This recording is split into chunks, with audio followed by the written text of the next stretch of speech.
Hi, my name's Grocke from Eperosa Wines in the Barossa Valley, South Australia.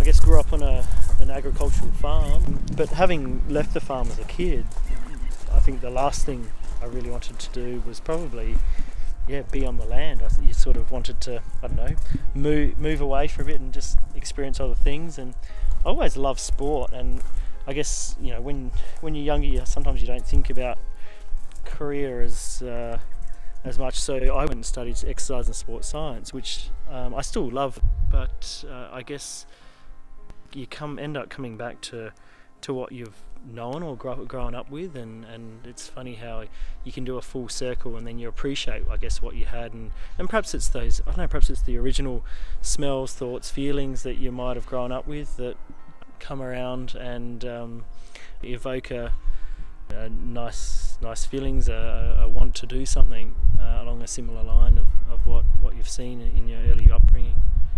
Wine's amazing. I think the fact that it's art and science, so there's very much a technical aspect to it, or a science that you can take to an extreme degree, but also you can swap completely across to an artistic point of view and just go by gut feels and tastes and aromas and all those things that are very creative, and so I love the blend of the two. I think that sort of suits my personality. As a viticulturalist, my business started as Grocke viticulture, managing, tending vineyards, and also consulting to other growers. And I guess a love of wine was always in the background, and I guess you start off having a play, making a few barrels here and there, but then it drives.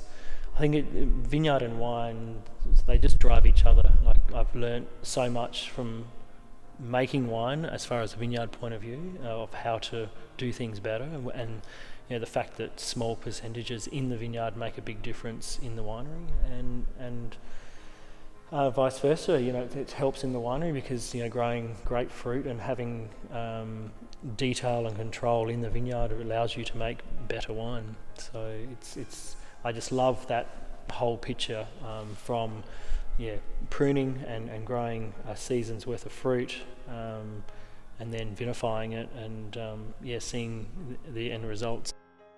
There's no cooling here, so everything's just due to the thermal mass of the concrete and the soil that surrounds it. We have solar panels. It's a solar powered system, battery backup, so completely off grid. We generate more than enough power than what's needed, which is also a reflection of our winemaking practices. We run our vineyards using organic methods, so here we use mechanical knifing under vine. We only spray sulphur and copper, no sort of designer synthetic materials. We use organic compost, and so it's all part of our winemaking story. It started looking to buy a piece of land back in the Krondorf area. Obviously, Craig and I grew up in the Krondorf area, and there's a Grocke road just down the way, and grew up on Lawley Farm, and then lived on a property near Jacobs Creek.